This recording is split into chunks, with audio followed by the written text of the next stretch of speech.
대방광불 화엄경 총 59권 38 이세간품 7권입니다. 이세간품의 본문이 끝나고요. 개송이 나옵니다.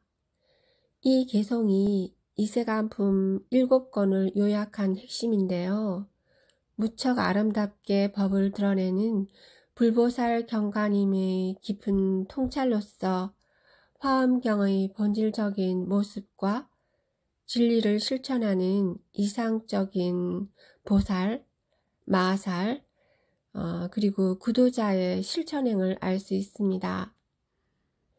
이세간품은요, 세간에 살되 세간을 떠나 있는 것처럼 살라는 의미입니다.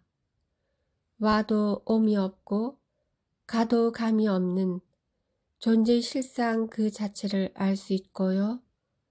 현상은 환영 같은 줄을 알아서 일체 지혜의 지혜에 마음의 시선을 돌리도록 하는 정말 마음이 시원해지는 이세간품입니다.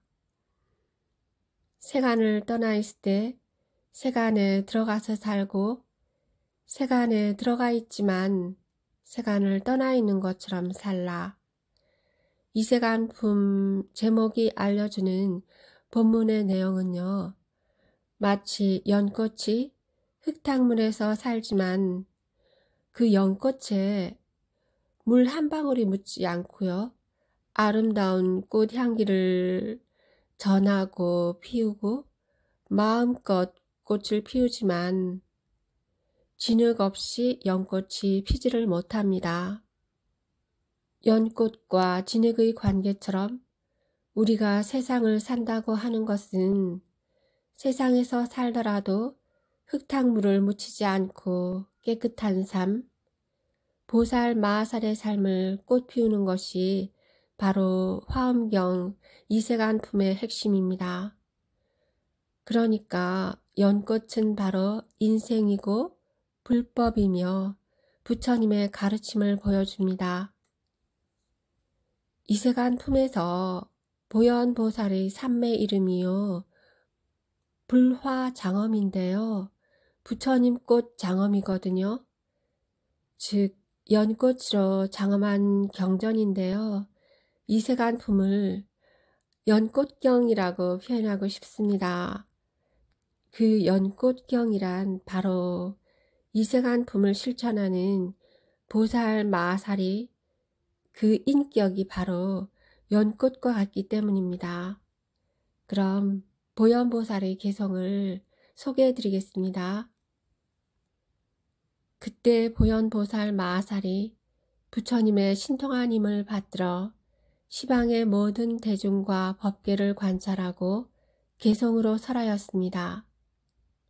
해설 7권이나 되는 최상의 진리의 가르침을 세상에 펼쳐놓은 후 이세간품의 핵심을 개성으로 노래로 설하고 있습니다.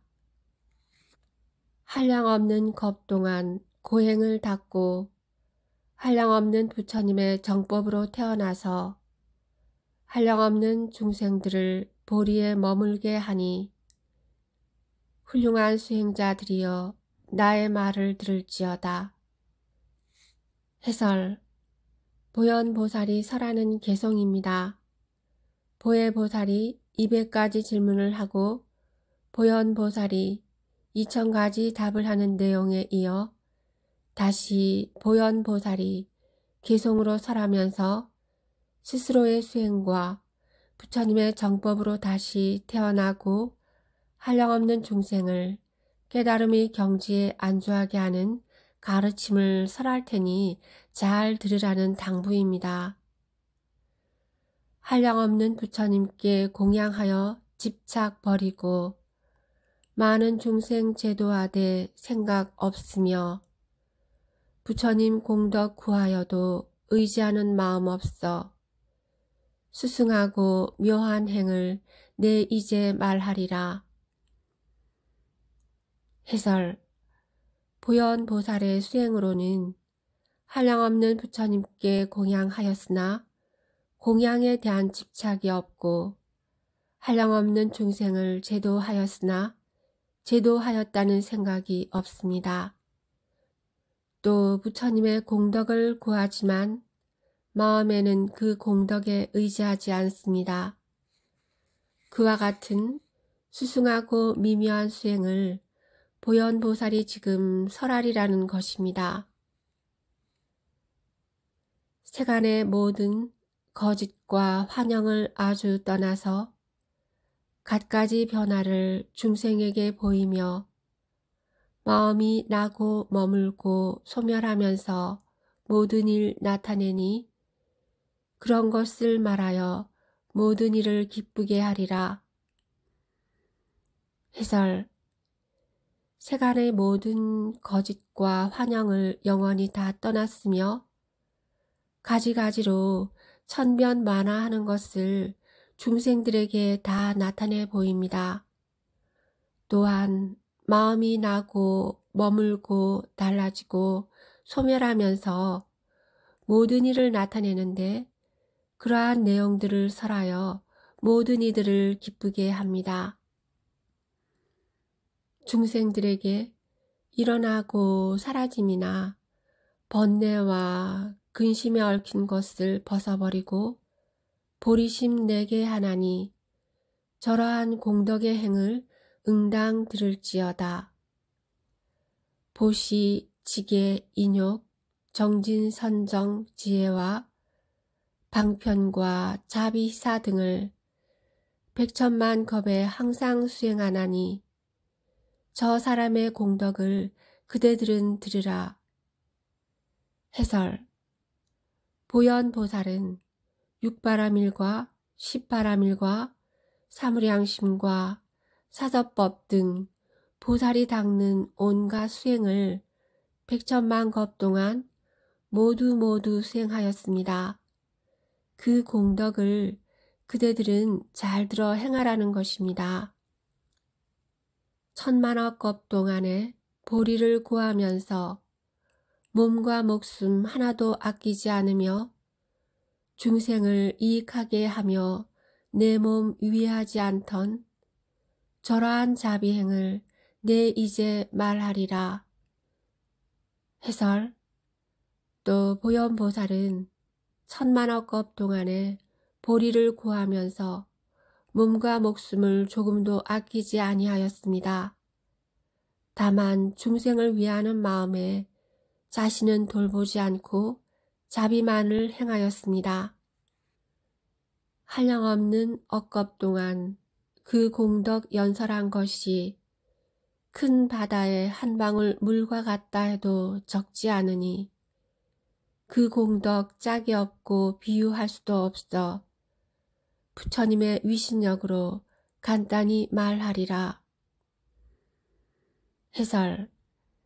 사람이 본래 갖춘 보현보살의 그 공덕은 한량없는 세월 동안 연설한다 하여도 드넓은 저 바다의 한 방울 물에 불과합니다.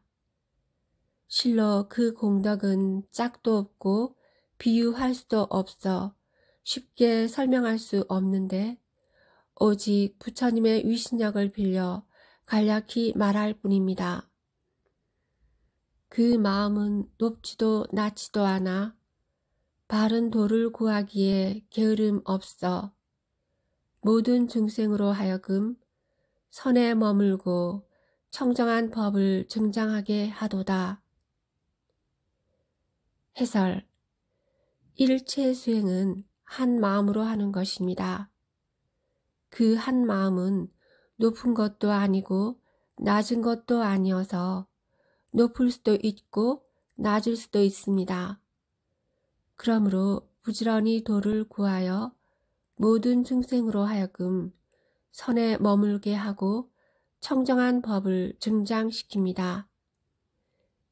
지혜로서 널리 이익하게 하는 일, 나무와도 같고 강물과도 같으며 또한 큰 땅과도 같아서 모든 것이 의지에 있는 곳이로다.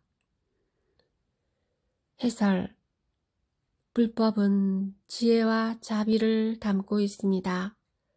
자비도 지혜가 있어야 올바른 자비를 펼칠 수 있습니다. 만약 지혜가 없는 자비라면 자칫 감정에 치우칠 수 있어서 반드시 지혜를 동반해야 합니다. 예컨대 한 그루의 나무에는 새도 앉아서 쉬고 사람도 그늘을 의지해서 머뭅니다. 나뭇잎과 열매는 또 얼마나 많이 달리고 있습니까? 강이나 하천의 역할도 그와 같습니다. 저 드넓은 땅덩이는 또 어떤가요? 모두가 지혜의 역할을 비유한 것입니다. 보살은 연꽃과 같아서 자비는 뿌리가 되고 편안함은 줄기가 되며 지혜는 꽃술이요 계율은 깨끗한 향기로다. 해설. 보살 마하살, 이 얼마나 숭고하고 아름다운 이름인가요? 보살 마하살은 그대로가 연꽃입니다. 보살의 자비는 연꽃의 뿌리요. 보살이 사람을 편안하게 하는 것은 연꽃의 줄기입니다. 보살의 지혜는 연꽃의 꽃술이며 보살의 품격 높은 계행은 연꽃의 은은하고 맑아서 멀리까지 전해지는 향기입니다. 보살은 화엄경이 그려낸 가장 아름다운 꽃 연꽃입니다. 부처님이 법의 광명을 놓아 그 연꽃 피게 하나니 함이 있는 물에는 묻지 않으며 보는 이는 모두 다 기뻐하더라. 해설. 보살이라는 아름다운 연꽃은 어떻게 해서 필까요? 부처님이 진리의 광명, 법의 광명을 비추면 비로소 핍니다. 보살의 연꽃은 인간 세상이라는 혼탁한 물 속에 뿌리를 내리고 피어나지만 결코 그 물에 물들지 않습니다. 물들지 않으면서 세상과 함께 있어서 그를 보는 이는 모두 기뻐합니다. 보살은 미묘한 법의 나무라 정직한 마음 땅에서 생겨나나니 신심은 종자되고 자비는 뿌리 되며 지혜는 나무의 중심이 되도다. 해설. 보살은 또 화엄경이 그려낸 아주 크고 아름다운 미묘한 법의 나무입니다. 이 나무는 정직한 마음 땅에서만 자랍니다. 신심은 보살나무의 종자가 되고 자비는 보살나무의 뿌리가 됩니다. 그리고 지혜는 보살나무의 중심이 됩니다. 정직함도 신심도 자비도 지혜도 무엇 하나 없어서는 보살나무가 될 수 없습니다. 방편은 나무의 가지가 되어 5가지 바람일은 한없이 무성하며 선정의 잎에는 신통의 꽃이 피고 일체 지혜의 열매가 맺히며 가장 굳센 힘은 덩굴이 되어 늘어진 그늘 3개를 다 덮도다. 해설. 방편은 보살나무의 가지가 되어 보시와 지계와 인욕과 정진과 선정을 빽빽하고 무성하게 합니다. 다시 선정이라는 잎과 신통이라는 꽃을 피우고 일체지혜라는 열매를 맺게 합니다. 보살의 굳센 힘은 3개를 다 덮는 덩굴이 됩니다. 보살의 자비행은 3개를 다 덮고도 남는 큰 나무입니다. 화엄경 이세간품 개송 계속 이어나가겠습니다.